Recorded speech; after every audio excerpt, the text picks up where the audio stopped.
Hey everyone, one of the biggest requests that we usually have on our channel is cooking videos. We do a lot of different styles. We do low carb, non-low carb, just change it up every now and then. Tonight is a low carb night, and I thought I'd just bring you along as we do our version of low carb chicken Alfredo. First, I'm going to start with the Instant Pot. I'm going to do something that I have never done before. I'm actually going to attempt to make our spaghetti squash in just the Instant Pot so I don't have to use the oven because it's still summer temperatures here in the South. I'm going to give it a shot and see how it works out. So I'm going to start with cutting it in half and doing it the same way I do, but I'll show you that in just a minute. First, let me start with taking the lid off the Instant Pot and cutting the spaghetti squash in half. First thing I'm going to do for the spaghetti squash is I've heard that some things you don't want it to touch the bottom of the Instant Pot, so I am going to leave my rack in here.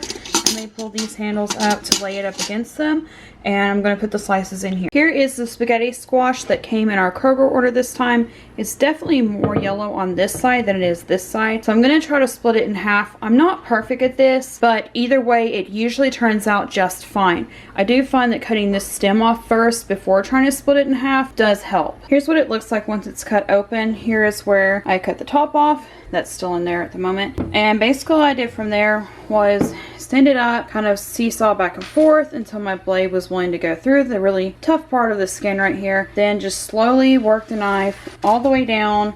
From here, all you do is scoop the seeds out, just like you would like a pumpkin. Now that the flesh and seeds on the inside are scooped out, and you can kind of start to see what it's going to look like as it finishes cooking. It literally flakes off into these thin looking noodles. Now that we're finished with that, we're going to oil it and season it. Now don't freak out. Here's what I'm going to use tonight, but if I did not have this, I would use cheaper ingredients. But because I have it, this is what I'm going to use. All these cells and extra virgin olive oil were like half the price that any other place I've ever seen would sell extra virgin olive oil. So that's what I'm using, and honestly, I'm only using extra virgin because I'm out of the regular olive oil that I have from them. I'm also going to be grinding up peppercorn and using sea salt. If I didn't have these ingredients, like literally you can see I have vegetable oil on hand. I usually just use that for the deep fryer, but I have vegetable oil. I have regular ground black pepper. I have table salt.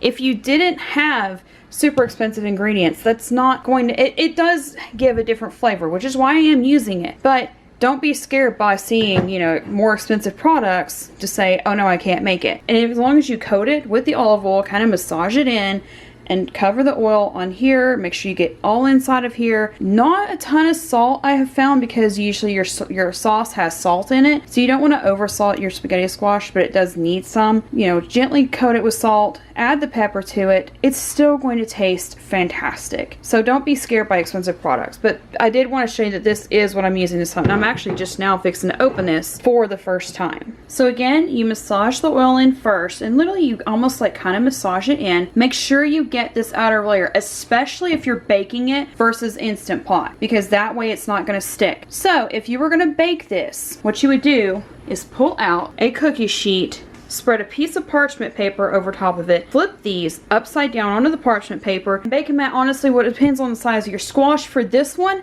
I would do 400 for about 20 minutes. With our oven, we've tried 350. It didn't quite work out, but your oven, it might. So for us, I would try 400 for 20 minutes for this size, and I mean, it's bigger than my hand size spaghetti squash. Honestly, if you're not sure, start at 350 and do 10-minute intervals until it's finished. And you want it to be able to, like, where you can squeeze the sides of it and it's soft. But this time, I'm going to try the Instant Pot for the first time. So the first thing that I actually need to do is pour in 1 cup of water. I ended up having to put both of these in at the exact same time to angle them, but they are both still leaning up against this, kind of touching this, but I think it'll be fine. So from here, we put the lid on, and we're gonna, you know what, I'll go ahead and show you. I'm gonna lock the lid on. Come on. Make sure that valve is closed. Pressure cook, and I usually leave it at 15 for my chicken, but according to Instant Pot, it should just do it for 7 minutes and leave it be. While it's doing that, I'm gonna start the sauce. For a single batch for our family, we're doing 1 medium-sized saucepan, 1 stick of butter, 1 pint of heavy whipping cream, and I usually turn the burner on right above 4, so like a low medium to let that melt. Have I tried just melting the butter in without the heavy whipping cream? Yes. Do I prefer it this way? Yes, very much. If you forget, it's fine. While the butter is melting with the heavy whipping cream on the counter beside it, I have 1 block of cream cheese that is starting to come to room temperature. Makes it easier to chop it up in a minute and add to this. But first, we have to wait for this to melt. While this is melting, I get a lot of questions about what we use. This was a set that was I think it's the Lorena and Garcia. If I can find an Amazon affiliate to it, I'll link it. But if not, it's the Lorena and Garcia. I think that's how you say it said. The utensil that I'm going to be using is called a spoonula. It scrapes like a spatula, but it works like a spoon. And this is actually Star Pack. This I usually leave in our Amazon affiliates of all of our cooking videos, and you'll see that down below. But this works perfectly for this because it will start to stick just a wee bit if I don't use something to scrape it. Now that the butter is fully melted and it's starting to bubble a little bit, so I gotta hurry. We're gonna add the cubed cream cheese. I have put it in whole before. It does take longer if you don't cube it.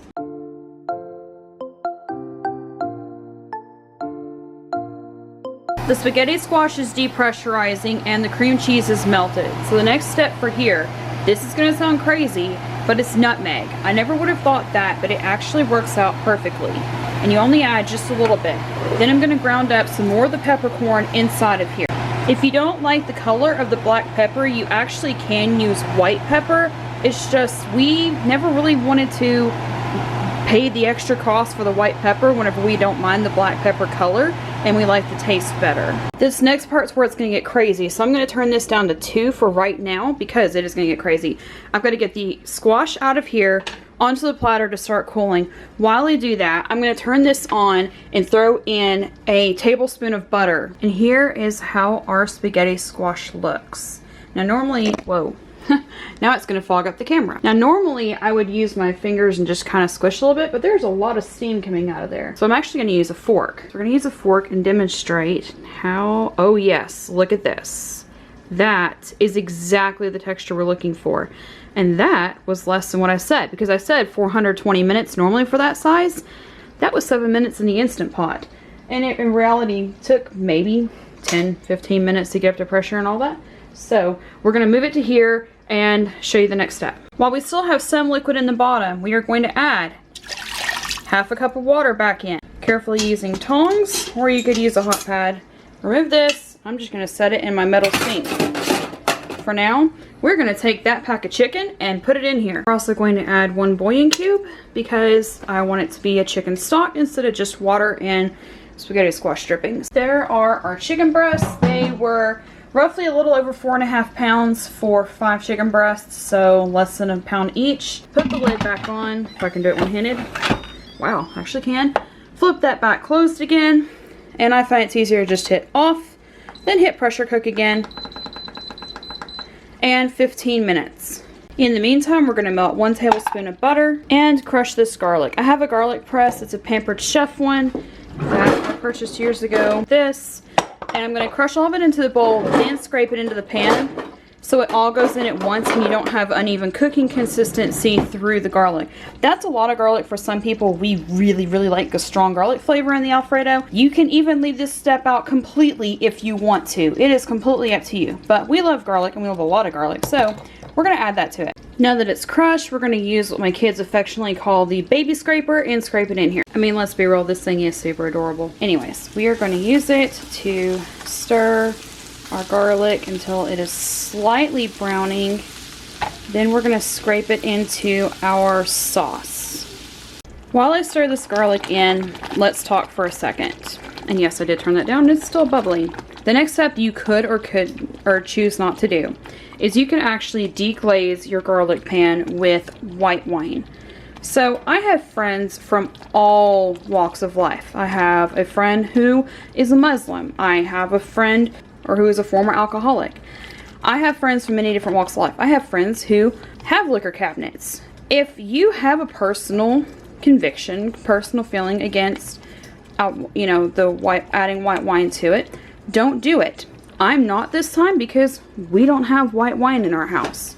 So I am not going to do it. I have tried it with where somebody has added white cooking wine to it before and it's good. I've also tried it this way, and it's good. So that part is completely up to you and your personal preference. But for now, you can see how this looks. Now you see the thickness of this now. We're fixing to add shredded cheese to it. The more shredded cheese you add, the thicker it is going to get. My family actually likes it super thick, especially since spaghetti squash is a little bit, you know, it's not a mushy consistency, but it's a very soft consistency. So it absorbs through really well. So they like it a little bit thicker. So I am literally going to add 1 whole bag of, I think what they sent us this time was mozzarella, I think. But I'm going to add it and I will show you what it looks like. So here's what Kroger Pickup sent us this time is low moisture part skim mozzarella. We are going to try it. The actual original recipe called for shredded sharp cheddar, and we didn't like it because it was salty. We've tried it different ways with different cheeses. We didn't like it. We prefer to use a white cheese for it. So let's throw this bag in here. You can actually see that it's already getting very thick, and I'm going to need both hands. Alright, here's what it looks like whenever it's all in there. It literally comes out like that. I think the reason one of the kids told me they liked it that way is because it also kind of reminds them of like a string cheese without the breading on it. And that's kind of how it comes apart in here when you add an entire bag. You could either skip it and just add shredded cheese on top, or you could make like a thicker, you know, sauce of the other ingredients, or you could just add half a bag. Either way, whatever's fine with you. But watch this. See how you could see the bottom for a second? Yeah, it literally is so melty. So what I'm going to do now is this is ready. I'm going to turn it on low and just keep an eye on it. Wait for the chicken to be finished. Then I'll move on. While I'm waiting for chicken to be finished, I'm going to shred this off of here. And as you saw, super easy.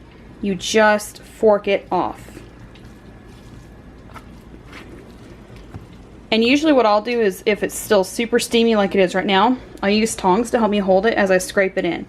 Once this finished, once the chicken finished, then we'll move on to, we also do broccoli with ours. So then we'll move on to steaming some broccoli. I have never had spaghetti squash like literally fall out of its shell before. I may actually do it for less time next time so it's a little more al dente than it was, but that's amazing. And I did it for less time. And my house is not completely, you know, over hot from having the oven on for 20 minutes. While the chicken is finishing up, I am going to steam broccoli. Now, this is the part that may seem a little hypocritical. I just steam frozen broccoli. Here's why. Years ago, I don't remember if it was Parents Magazine, Taste of Homes, I don't remember. There was a cooking magazine that talked about how steamed vegetables, like frozen vegetables that you can buy in stores, are actually fresher than fresh produce in the fresh produce section. So if you're gonna steam it anyways, to just go ahead and buy frozen. We found that it actually is usually fresher. There's some brands that we don't do because they don't put good quality product in there. But for most part, we just buy the steamable bags, put them in the microwave for the last 5 minutes of cooking time. Chicken's fixing to be finished. Put it in and we're good to go. The chicken just finished depressurizing, so we're gonna try to open it up. And it opens up beautifully. There's my camera fogging up again. And there is our chicken. From here, all I'm gonna do is shred it. I have all the food already bowled up. I'm gonna shred chicken over top of it. The other half of this chicken and the broth will be cooled for a recipe coming soon.